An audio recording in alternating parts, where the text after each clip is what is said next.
All right, here's our incremental sheet forming apparatus simulation and design. I'm Keegan Wasnick, and my partner is Adam Schrader, and we're going to show you our analysis and results for our model.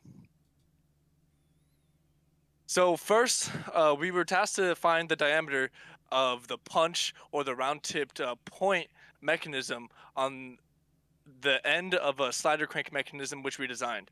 So in order to find the diameter, we were instructed to use the last three digits of one of our UTD IDs or email IDs. Um, and the easiest one to go with was Adam's, so we went ahead and used his. It gave the easiest IJK values.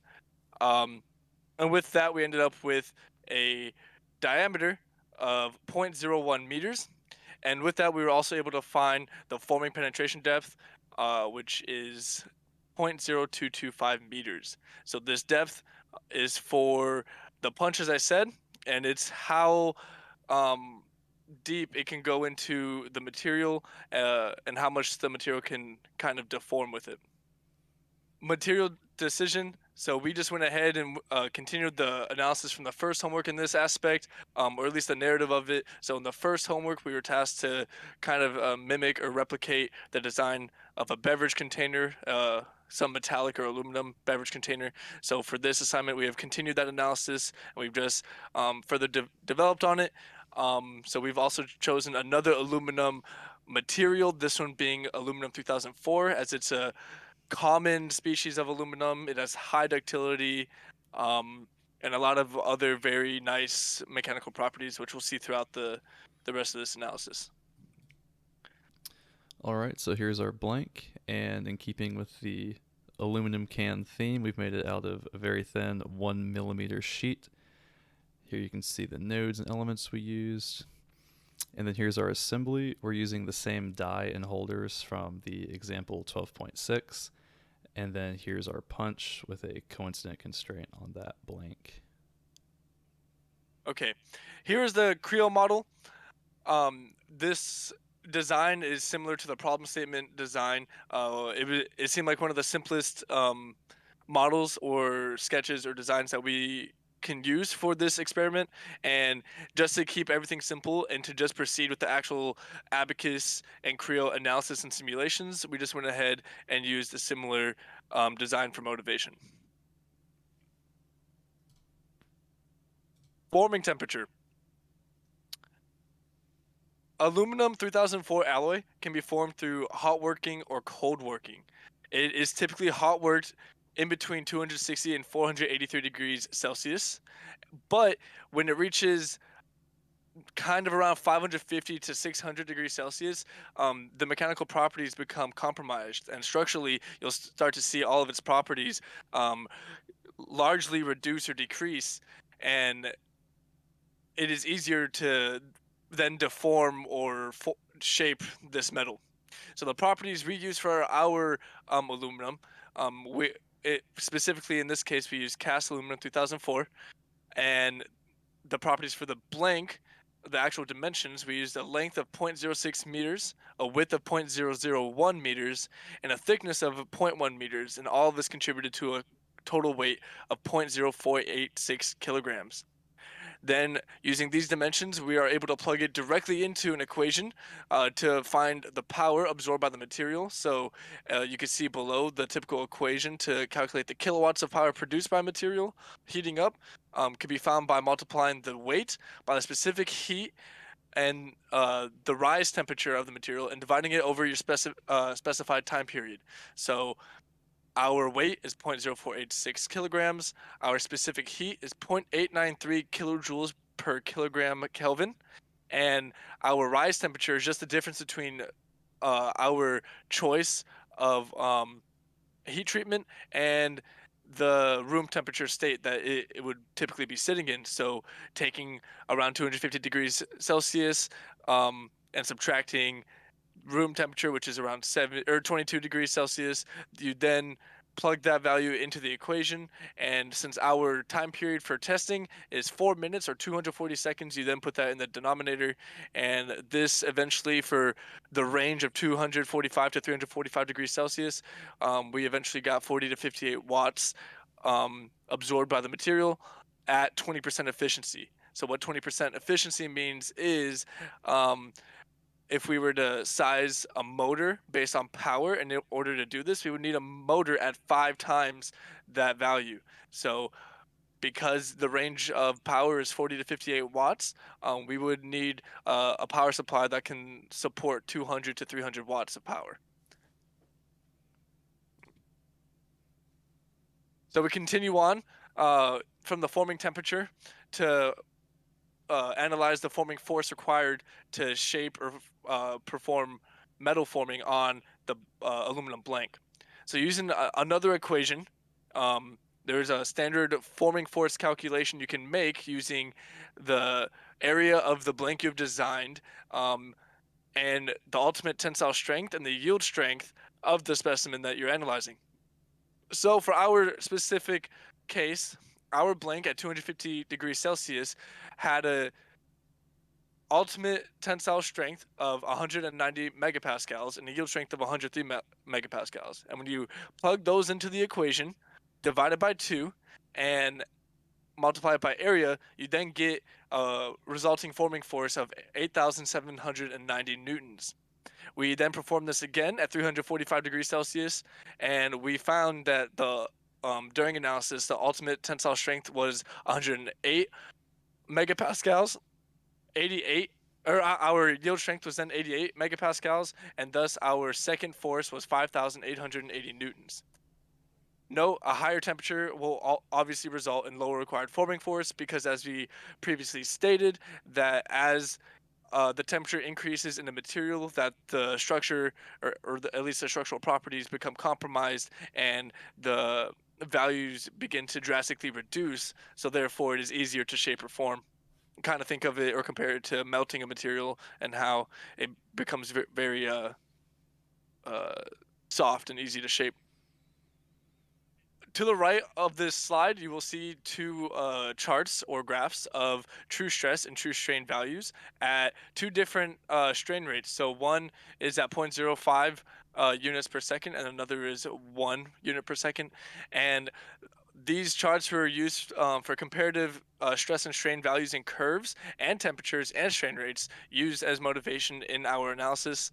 Um, these were guidelines for us to input data into specific parameter positions inside of Abaqus, and with that we were able to complete accurate simulations and get realistic results and have a model to compare it to. So design properties and analysis parameters for this experiment. As I previously showed you, we had to model a slider crank mechanism. So for that mechanism, and you will also be able to see later in engineering drawings that the holding mechanism on the right side of the entire apparatus, if you want to call it that, has a length of 8.44 inches, a width of 5 inches, and a height of 5 inches. The base, which is found on the left side, and it should be the position holding the motor, it has a length of 7.5 inches, a width of 7.5 inches, and a height of 6 inches. And then attached to this base and motor is the first arm, which has a length of 7.5 inches, a width of 1 inch, and a height of 1 inch. And then this arm has another arm attached to that, which then connects to the holding mechanism. And this arm has a length of 12 inches, a width of 1 inch, and a height of 1.5 inches.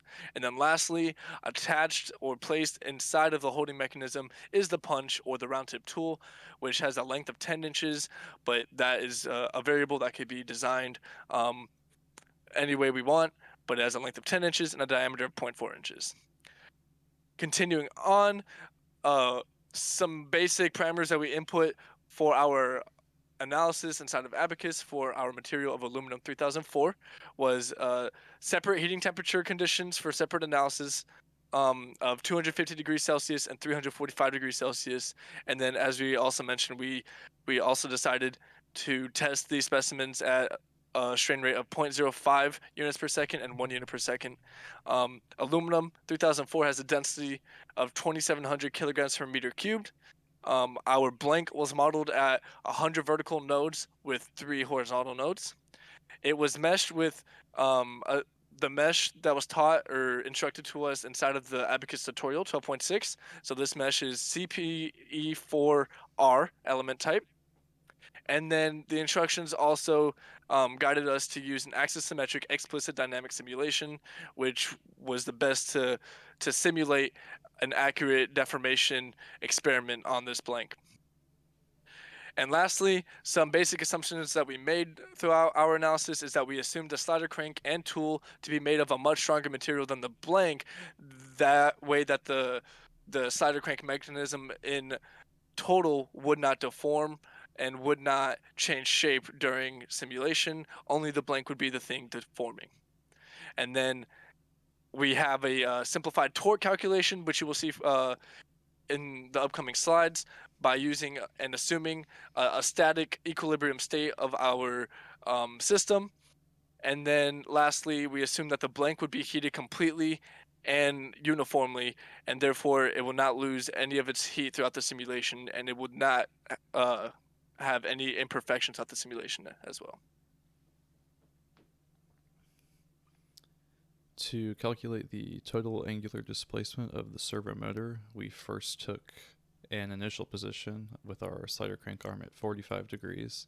And we have our 2 fixed arm lengths here, and we calculated the horizontal distance from the servo to the punch in contact with the blank but not yet deforming it. Then the final position, of course, is when the punch has moved our penetration depth of 0.0225 meters. We added that to the base here, and then we used the law of cosines and a little bit of algebra to find that final crank angle of 38.27 degrees. And then, of course, the total displacement is just the initial 45 degrees minus the 38.27 degrees to give us a total angular displacement of 6.73 degrees for our servo motor. Now, how we picked our servo, we had to calculate the maximum torque required.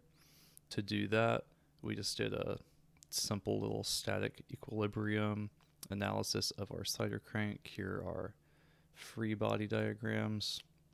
And then here's our simplified moment equation using our maximum forming force that we found earlier.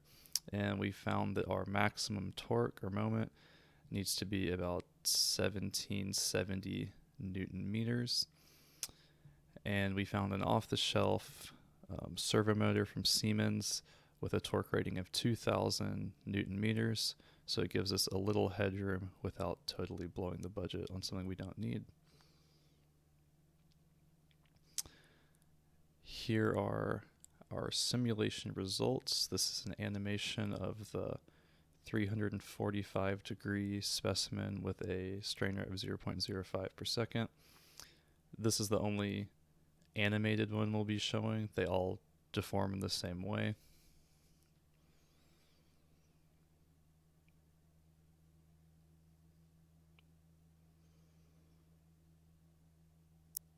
All right, and now we'll take a look at the results. So in the case of the 0.05 per second strain rate, we have a specimen at 250 degrees Celsius and 345 degrees Celsius. And we can compare their average von Mises stresses internally. We can see that across the board, around the tooltip here, it looks like we're getting in the ballpark of about 100 megapascals. And then in the 345 degree specimen, we can see there are some hot spots here, but again, it's much lower. We're looking in the neighborhood of 60 to 80 megapascals as opposed to the 100 and the 250 degree, which is expected. We would expect to see much lower stresses in the heated material. All right, and again, we have a fixed strain rate here of 1.0 per second, so we're just comparing the temperatures again. And similar to the last one, we can see the results that the heated specimen will have a much higher ductility and lower yield strength than our colder one.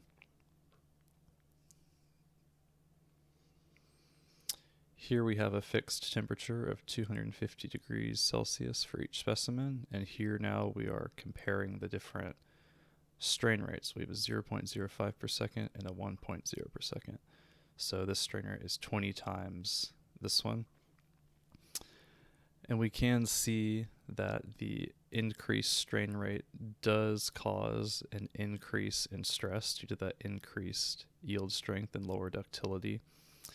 However, the effects of this are not nearly as significant as the temperature difference from 250 to 345 degrees. And again, here we have a fixed temperature of 345 degrees Celsius, and we're again comparing the two strain rates. And once again, we can see marginally higher internal stresses in our higher strain rate. However, these are much less significant than the increase of temperature from 250 to 345 degrees. One of the last slides that we're to touch on are some required comments that the assignment requested of us. And uh, here we start off with restating some of the assumptions and simplifications that we have made throughout this analysis and presentation. So to reiterate, we assume that the slider crank and tool mechanism will be made of a much stronger material than the blank and it will not deform at all. We assume that a simplified torque calculation can be used by, again, assuming a static equilibrium state for the blank. And we also assume that the blank would be heated completely uniformly. That way it does not lose any of its heat throughout the simulation and it will not result in any imperfections. Furthermore, we justify our influence for our decision on forming the blank at a given temperature and strain rate. So we were able to do this by analyzing mechanical and thermal properties to better understand the cast aluminum 3004 alloy's strength, elasticity, and plasticity. And it was found here that the temperatures did not interfere with mechanical properties, at least the temperatures that we've chosen of 250 degrees Celsius and 345 degrees Celsius. And in this sense, we were then able to truly test the specimen strength and strain limits. Also online, there are variety of professional publishings which have also been made with similar experimental analyses, which were used as a guide or inspiration to us. And with that, we were able to find similar models, as we also showed previously in the presentation, um, which were able to provide a range of appropriate values of heat and strain rates that we're able to test the aluminum specimen at. And then continuing, is the material anisotropic or not?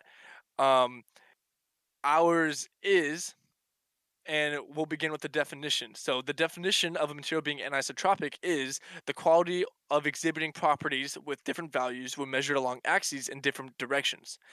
Anisotropy is most easily observed in single crystals of solid elements or compounds in which atoms, ions, or molecules are arranged in regular lattices. Thus, by definition, our cast aluminum 3004 alloy is anisotropic. This is due to the fact that throughout processing or manufacturing, the rolling, heating, and extrusion processes have spread the grains of the material into multiple directions. So if one were to replicate this, or if one were to analyze the specimen post processing, they will find a lot of um, deformities or differences in the grains and crystals along the texture, the surface, or the molecular structure of the blank itself. And then lastly, for the comments, some insight that we have about our experience simulating and analyzing uh, this aluminum blank in Abacus.